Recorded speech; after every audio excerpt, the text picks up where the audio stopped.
आप लोगों का स्वागत करती हूँ ESS की ऑनलाइन लर्निंग एप्लीकेशन की वीडियोस में। आई होप सो आप सारी वीडियोस को देख रहे होंगे और अपने कंसेप्ट को साथ के साथ क्लियर भी कर रहे होंगे। तो प्रीवियस वीडियोस में अगर आपने चेकआउट किया हो तो हमने पढ़ा था कि परचेज ऑर्डर प्रोसेसिंग किस तरीके से यूज़ किया जाता है और किस तरीके से उसकी हम एंट्रीज़ को रिकॉर्ड करते हैं और कितना इंपॉर्टेंट है हमारे लिए परचेज ऑर्डर प्रोसेसिंग कंपनीज़ में क्यों करना पड़ता है, हमें कितना इंपॉर्टेंट है। ये सारी चीज़ें आपको शायद आई थिंक क्लियर हो चुकी होंगी। आज की वीडियोस में हम ये डिस्कस करेंगे कि सेल्स ऑर्डर प्रोसेसिंग को कैसे रिकॉर्ड किया जाता है। तो सेल्स ऑर्डर प्रोसेसिंग को रिकॉर्ड करने के लिए हमें करना क्या है, सबसे पहले आपको फीचर्स को एक्टिवेट करना होगा। फीचर्स एक्टिवेट करने के लिए आपको क्या करना है, आप अपने गेटवे ऑफ टैली पर रहकर F11 और F2 के अंदर यानी इन्वेंट्री फीचर के अंदर आप अपने ऑप्शंस को एप्लीकेबल कर सकते हैं। तो फीचर्स एप्लीकेबल करने के लिए F11 एंड F2 करेंगे हम, और F2 से हमारा इन्वेंट्री फीचर ओपन होगा और इसमें हमारे पास कुछ ऑप्शन दिए हुए हैं, जैसे कि enable purchase order processing. Purchase order processing को आप यस करेंगे। नेक्स्ट आपका पॉइंट है enable sale order processing. Enable sale order processing को आप यस करेंगे। Use debit note and credit note, इसको आप यस करेंगे। Record credit note in invoice mode, yes. Record debit note in invoice mode, yes. Next आपका features हैं use tracking number, enable delivery and receipt note and use rejection inward and outward.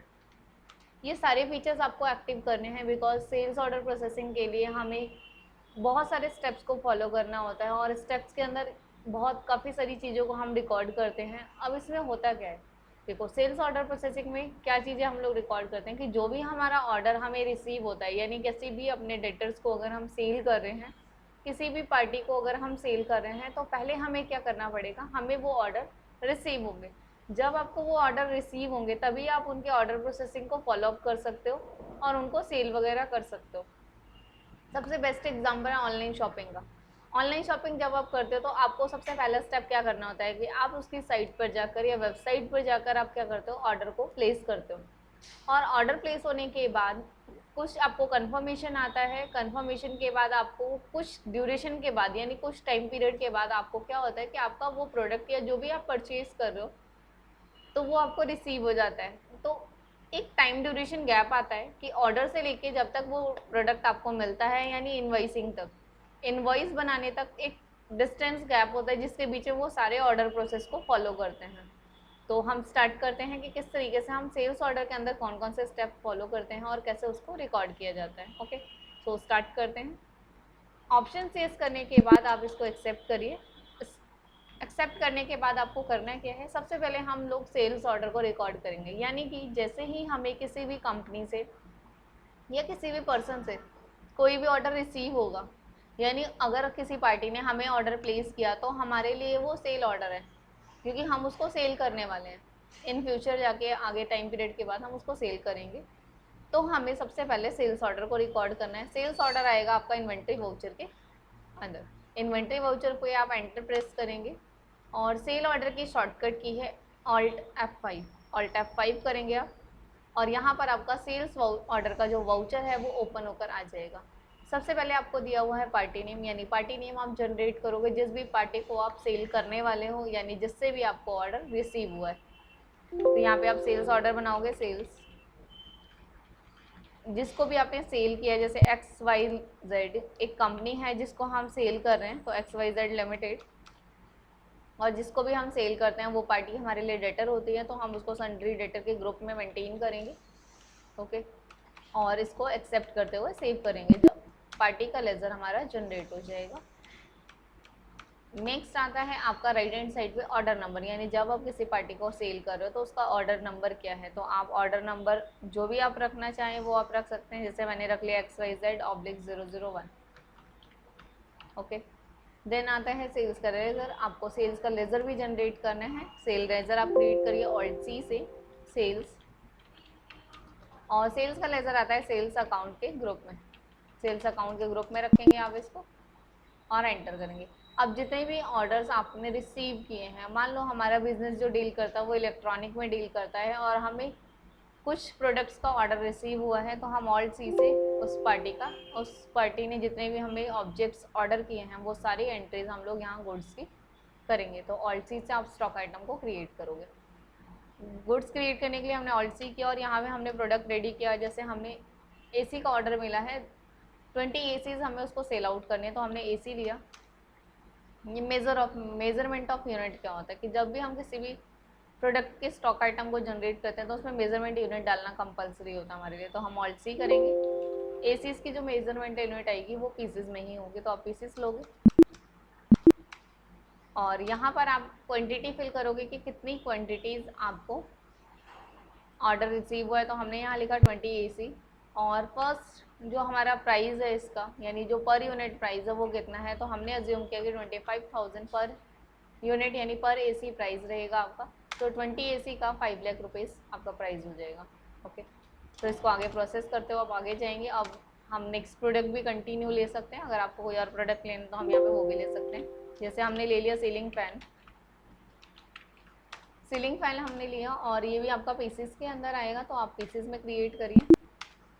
और 10 ceiling fans का हमें order receive हुआ है।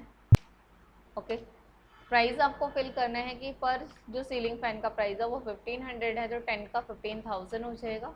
आपको enter करते हुए आपका ऑर्डर प्लेस हो चुका है, यानी आपने जो भी ऑर्डर लिया था उसकी रिकॉर्डिंग आप कर चुके हो। जिस पार्टी से आपको मिला था आपने वो डाटा सारा रिकॉर्ड कर लिया सेल्स ऑर्डर के अंदर।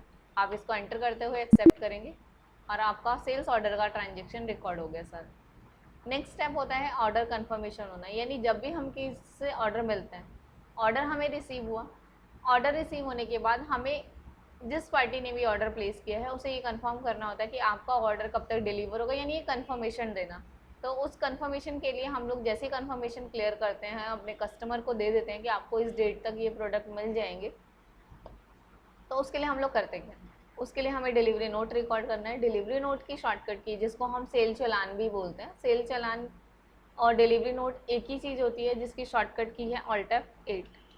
ऑल्ट F8 आप प्रेस करेंगे तो आपको डिलीवरी नोट ओपन होकर आएगा। रेफरेंस नंबर आपको फिल करना है। रेफरेंस नंबर जैसा आपने ऑर्डर नंबर फिल किया था आप वैसे ही रेफरेंस नंबर फिलअप कर सकते हैं। XYZ/001। पार्टी नेम आपको लेना है, पार्टी नेम है XYZ लिमिटेड। और ऑर्डर नंबर क्या था, यानी जिस ऑर्डर का कंफर्मेशन आप रेडी कर रहे हो, जिस ऑर्डर का चालान रेडी कर रहे हो, उस ऑर्डर नंबर को यहाँ फिल करना बहुत मैंडेटरी है, तो वो आपको यहाँ फिल करना पड़ेगा। आप ऑर्डर नंबर लेंगे और देखिए आपका जो डिलीवरी नोट है यानी सेल चालान है वो प्रॉपर रेडी हो चुका है। जैसा आपने ऑर्डर जनरेट किया था same as it is sale चालान ऑटोमेटिकली बाय डिफ़ॉल्ट फुलफिल हो जाएगा। अगर आपका बाय डिफ़ॉल्ट फिल नहीं होता है इट मीन्स आप अपने प्रोसेस में एरर कर रहे हो, यानी कोई ना कोई गलती हो रही है आपसे। तो आपको बहुत ध्यान से और बहुत अच्छे से आपको स्टेप बाय स्टेप प्रोसेस करना है ताकि आपके सारे स्टेप्स क्लियर हों और बिल्कुल करेक्ट जाएँ। ओके, तो हमने एसी लिया बट हमारा ट्रैकिंग नंबर मूव हो गया है। ट्रैकिंग नंबर जो हमारा था वो XYZ001 था, तो आपको उसको सेटल करना है। ट्रैकिंग नंबर का मतलब होता है डिलीवरी नोट का नंबर, यानी जो अभी अभी आपने डिलीवरी नोट में अपना रेफरेंस नंबर डाला था वो आपका ट्रैकिंग नंबर है, आप वो फिल करेंगे और ऑर्डर में ऑर्डर नंबर आएगा। तो इन दोनों चीज़ों का आपको बहुत ध्यान रखना है कि ट्रैकिंग नंबर और ऑर्डर नंबर आपसे मिसप्लेस ना हो या कोई और अल्टरनेटिव ना आ जाए। जिस ऑर्डर का डिलीवरी नोट रेडी कर रहे हो उसी का ही ट्रैकिंग नंबर आपके उसमें मेंशन होना चाहिए। ओके, एंटर करते हुए हम एक्सेप्ट करेंगे और प्रॉपर अपने ट्रैकिंग नंबर को चेकआउट करते हुए फिलअप करते जाएंगे और ये आपका डिलीवरी नोट रेडी हो गया है। नेक्स्ट स्टेप होता है रिजेक्शन का, यानी अगर हमें किसी कंपनी ने ऑर्डर प्लेस कर दिया है लेकिन सेल करने से पहले यानी गुड्स को डिलीवर करने से पहले उस सामने वाली पार्टी ने या अदर पार्टी ने क्या किया, हमें उस गुड्स को रिजेक्शन कर दिया कि उसको वो प्रोडक्ट नहीं चाहिए, तो दैट इज़ रिजेक्शन की गुड्स डिलीवरी होने से पहले ही उन्होंने रिजेक्शन किया है। तो रिजेक्शन को रिकॉर्ड करने के लिए हम लोग कंट्रोल F6 की शॉर्टकट की होती है रिजेक्शन इनवर्ड, जिसमें हम पार्टी नेम मेंशन करेंगे सबसे पहले XYZ लिमिटेड। और यहाँ पर हमें जैसे कि एसी के 2 पीसेस का रिजेक्शन उसने हमें किया है तो हम एसी को फिल करेंगे और ट्रैकिंग नंबर को सेलेक्ट करेंगे। तो ट्रैकिंग नंबर आपने अपना लिया और जो भी आपने पीसेस रिजेक्ट किए हैं वो आपको यहाँ पे फिलअप करने कि हमने 2 एसीज का रिजेक्शन किया, जिस भी पार्टी ने ऑर्डर दिया था उसने मना कर दिया, तो हम 2 पीसेस यहाँ पे ले लिए। और फ़ैन का रिजेक्शन उसने नहीं किया तो फ़ैन की एंट्री हम लोग रिकॉर्ड नहीं करेंगे। ये बात आपको बहुत ध्यान रखनी है कि जो भी रिजेक्शन में नहीं लेना आपको, यानी जिन भी प्रोडक्ट्स का रिजेक्शन नहीं हुआ है वो आपको यहाँ फिलअप नहीं करने हैं। और जिस पीस का, जितने भी पीस का, जिस भी प्रोडक्ट का रिजेक्शन हुआ वही आपको यहाँ पे सेलेक्ट करना है, उतने ही पीसेस को आपको यहाँ फिल करना है। तो आप इसको सेव करेंगे। नेक्स्ट स्टेप होता है बिल F8। आप वो रेडी करेंगे। Invoice number XYZ/001, party name लेंगे XYZ लिमिटेड, और डिलीवरी नोट नंबर है XYZ001। और जैसे ही आप इसको फिलअप करते हुए आगे प्रोसेस करेंगे आपका बिल रेडी हो जाएगा। आप अपने बिल को ये चेकआउट कर सकते हो कि आपका बिल ठीक बना है या नहीं बना, वो आपको पता कैसे चलेगा। तो जो भी आपने ऑर्डर प्लेस किया था वो आप लीजिए, और साथ ही जो भी आपने रिजेक्शन आपको रिसीव हुआ, यानी जो भी प्रोडक्ट उन्होंने रिजेक्ट किया, आप दोनों को माइनस करिए और उसके बाद आप चेक करिए। देखिए इसी के हमने 10 पीसेस का ऑर्डर, 20 पीसेस का ऑर्डर दिया था, बट 2 हमने रिजेक्ट करने के बाद 18 का बिल आपको जनरेट होकर मिल गया। और same as it is ceiling fan का रिजेक्शन हमने नहीं किया था, 10 पीसेस का ऑर्डर आया था तो 10 का ही सेल बिल में ऐड हो रहा है। यानी कि अगर आपका रिजेक्शन सेल बिल में अप्लाई हो चुका है, इट मीन्स आपका बिल बिल्कुल ठीक बना है, बिल्कुल करेक्ट आपने प्रोसेस किया, और आपकी गुड्स की डिलीवरी सेल्स बिल के साथ हो जाती है। तो इनवॉइसिंग ये होती है हमारा लास्ट स्टेप जब हमारा गुड्स डिलीवर कस्टमर को किया जाता है, क्योंकि विदाउट इनवॉइसिंग हम गुड्स को डिलीवर नहीं कर सकते। सो ये हमारा सेल्स ऑर्डर प्रोसेस है। आई होप सो आपको ये सारी चीज़ें क्लियर हो रही होंगी और आपको कंसेप्ट समझ में आ रहे होंगे। Okay, thank you.